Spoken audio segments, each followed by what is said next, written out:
What's up, everybody? TJ and Carrie here with Muscle Growth Mindset. We're going to talk about a male sex hormone, testosterone. I'm sure you guys have heard of testosterone and realize that there's a lot of importance to testosterone when it comes to muscle growth, right? Absolutely. And the muscle growth mindset. So tell us a little bit about the hormone testosterone, where it comes from, kind of how it works. Okay. So the basic instructions for testosterone are sent from the hypothalamus to the pituitary gland for the order. The pituitary gland sends the order for testosterone to the testes, where testosterone is produced.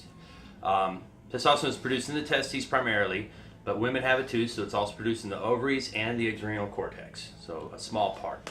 There's a little bit of how it works, where it comes from, I'm sure. A lot of people want to hear all about it, but more importantly, you want to hear, why do I need testosterone? What's it going to do for me? So what are some things testosterone will do for you? Okay, well, it's important to also understand that testosterone advances puberty. That's one of its basic functions, and also forwards the aging process. It's important to understand that it always does that.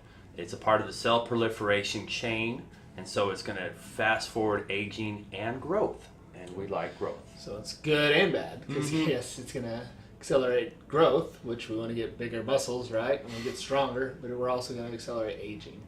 So there's some negatives there, and we'll get more into all that in a little bit. Positive wise, though, we got benefits from testosterone are going to be sex drive, increased libido, Bone density, sperm production, your skin and hair, and of course strength, build muscle. Okay, so there's a positive correlation between testosterone and growth hormone. So taking testosterone or increasing testosterone, having higher testosterone levels leads to more growth hormone production. Correct? Absolutely, yeah, and it's an interesting chain because it's a forward chain only. Testosterone will increase growth hormone, and growth hormone will increase IGF-1, but that doesn't go backwards. So increasing your growth hormone won't increase your testosterone. Nope. But increasing your testosterone will increase your growth hormone. Yep. Well, we did our video on growth hormone. If you want more information about that, all the benefits and drawbacks. So if you go back to that, you'll know all the benefits of growth hormone and why it's important for us to keep those levels up. Yep. Especially naturally. Yeah. So you guys have heard of testosterone. You've heard of low T, I'm sure. So having low testosterone levels. So this is not a good thing, right? No. This is something we want to avoid. So what are kind of some side effects or negatives of low T? So some of the side effects are, one of the things is obesity. You increase growth hormone with testosterone, so of course a lesser amount of testosterone means less growth hormone, which means usually more retention of fat. You also have a tendency for insulin resistance, depression, prostate cancer, and even osteoporosis. Okay. So, the first two on there, you were talking about obesity and insulin resistance. Obesity obviously is, being fat or overweight, and then insulin resistance is going to lead you to being obese or overweight. Yeah. So, low testosterone, there's a lot of negatives with your physique if you're interested in that, and then health reasons. If you have low testosterone and it leads to, obesity and insulin resistance, you're going to have, health issues along with this. And so that being said, we don't want low testosterone, right? So what are some things that would cause low testosterone? What decreases our testosterone? So funny enough, one of the things that decreases testosterone is obesity. It's one of the causes and one of the effects. So generally you just want to reduce body fat for general health throughout your life, because obesity leads to a lot of things. So it's a cycle there. Stress can cause low testosterone. Acute excessive alcohol consumption. I want to be clear about that. Having a drink or two every once in a while is not going to be a big effect, but excessive drinking all the time will. Binge drinking or drinking all the time, definitely, it's going to affect testosterone. Lack of sleep, especially sleep disorders. Once again, lack of sleep one night probably won't do anything, but excessive lack of sleep will. And then, of course, the worst possible cause of low testosterone, old age. Yeah, you get older, obviously it's going to affect your hormonal production. You're not going to produce testosterone like when you're going through puberty. Yeah. So that could be at the age of 30, that could be at the age of 40. At any point in there it could start kind of declining. So if you start feeling the side effects, low energy, decreased libido, things like that, definitely recommend going and getting your levels checked because you may be in that low T range. Yep. So if you do feel like you're in a low range without supplementing, which we'll get to in a little bit, what are some other ways we could try to raise our natural testosterone? So natural ways to increase testosterone. First off, having a good supply of fat. Let's make sure that's, I want to be clear, not an excessive supply of fat, but fat is cholesterol. Cholesterol, even the form of the word you can understand, that cholesterol makes sterol. Sterols are steroids. So all your steroids are created initially from fat. So without it, if you're on a low-fat diet, you're likely to decrease your ability to create steroids in your body, your testosterone. So you want to make sure you have enough fat in your diet to produce testosterone. We've talked about this before. We've talked about the importance of healthy fats. Mm-hmm. And we keep hitting on, and there's a lot of variables here, but the range we say is 30 to 50 grams of fats a day. For most people, of course, if you're a 110-pound female or a 250-pound male bodybuilder, they're going to be a little different. But right. Just, you don't need 200 grams of fat a day to make this happen. And, no fat or extremely low fat's not going to make this happen. So yeah. About 30, 50 grams is a good starting point. Then go from there depending on your personal needs. Back to things that increase testosterone. DHEA is one that is a supplement you can do. Zinc, lactate, which is produced by high rep exercises. Vitamin D. Now it's important to understand that vitamin D is almost a fix-all for everything. They used to put it in snake oil cells back in the 1800s because a deficiency in vitamin D is going to cause a number of health issues. So you should never have a spot where you don't have enough vitamin D. Make sure you supplement that. Some polyphenols, and we've discussed this, and there's a few polyphenols that can decrease testosterone, but you need to have excessive amount. Most of them will increase it. You've seen our video on polyphenols. If you haven't, you need to. There's a few tricky ones on increasing testosterone. One of them is caffeine is acute. So that means if you take it right before your workout, you're likely to spike your testosterone, so you'll have a better workout. So a cup of coffee, which we've talked about the benefits of one cup of coffee, polyphenols and also testosterone boost. Right. So another one that's funny is if you are spending 10 to 15 minutes in a conversation with a woman you find very attractive, they say that or scientists have discovered that your baseline testosterone will boost 30%. So if you want to increase your testosterone, just surround yourself with hot chicks. All the time. Nothing wrong with that. No issues there.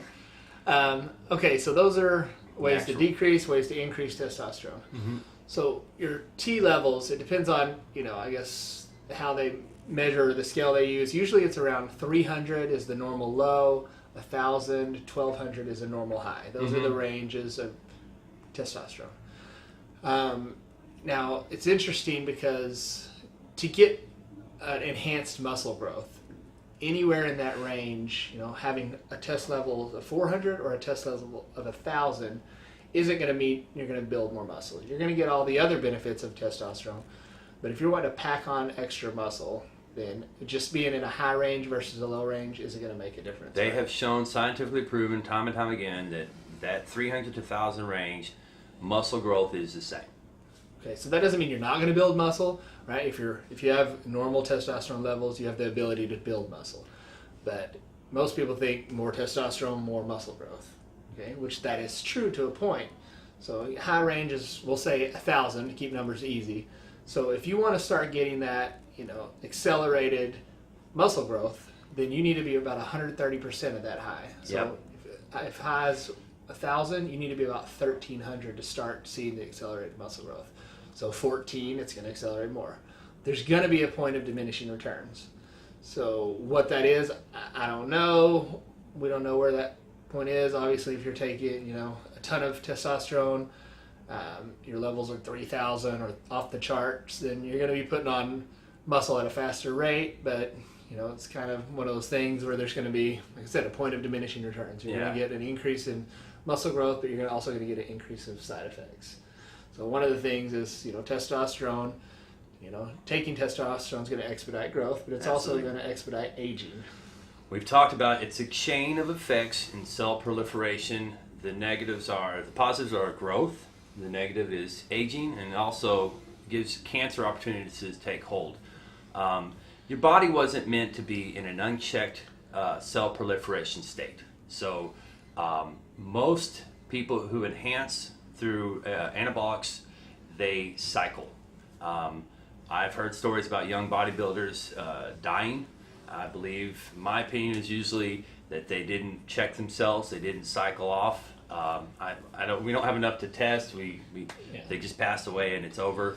But yeah, I mean, there's a lot of dangers with bodybuilding, and we talk about cell proliferation, which is accelerated cell growth, and that works for muscles, but also works for a lot of bad things. If you're genetically disposed to cancer and you're increasing cell proliferation, your muscles are going to get bigger, but those cancer cells are going to grow faster. So that's something to consider and think about. That if you're going to supplement with testosterone, if you're going to be taking testosterone, then know there's some drawbacks to it. There's a lot of negatives with the aging effects. And your body naturally knows this. Going through puberty, you have growth spurts. There's a reason for that. Your body wants to grow, and then it's got to stop and check that everything's working right. Then it comes back and boosts again and grows. That's the way you should do it if you're going to supplement. It's a natural way of doing things. And just for all you out there, natural lifters, don't think that changing that 300,000 range does nothing. Just because it doesn't enhance your growth, it enhances growth hormone, which increases your leanness. People think you're bigger and stronger because you're leaner. Second thing is that more testosterone, it helps your mindset. It makes it a little bit easier to go in there and get pumped up. So for natural lifters, do try to do all these things to increase your testosterone. It's really, really good and healthy for you. Yeah, you want to stay in that high range as much as possible. Mental health and then physical health, it's going to help. It's when you get off the charts that you get the negatives from high testosterone. So some of those negatives, if with taking too much testosterone and getting those levels too high, they could be gynecomastia, which is fatty breast tissue, which most of you guys don't want that. No. Cardiovascular disease, testicular atrophy, so your balls shrink, reduced impulse control, and then behavioral changes as well. So, keeping a normal testosterone range is great. Elevated if you're supplementing with testosterone, that's fine, but just know there's a point of diminishing returns. Getting your levels to 1,500, 1,800, that's really high. You're going to get a lot of muscle growth with that. But is it any better to get your levels up to 3,000? I don't know. Maybe you're going to grow muscle a little faster, but you're also going to deal with a lot of negative side effects. So, like Carrie said, it's important to cycle on and off with this. If you're going to take testosterone, one, you're going to decrease your own natural testosterone production. So if you want to have a family, if you want to have kids, you may be running a risk there of getting your own testosterone production back to normal when you come off. So when your boy's quitting on you. I'd recommend not taking testosterone for a long period of time. Cycle on, cycle off. Get advice from someone who knows what they're doing. Do it under a doctor's eye. Make sure that they're checking your levels. Be smart about it. So overall, testosterone very important for muscle growth mindset. It can make or break you mentally, physically. So do the things you can to naturally increase it. If you're going to supplement, be smart, be aware of the side effects, and that I guess about sums it up for testosterone. Yep. So if you guys have questions about it, if you want to know more in detail about how the body works and produces it, and if you have more questions about just testosterone in general, leave some comments. If you guys have any other topic suggestions or anything you want to know, leave it in the comments, let us know, and we'll get on it. Yep. Don't forget rule number 1. We'll see you next time.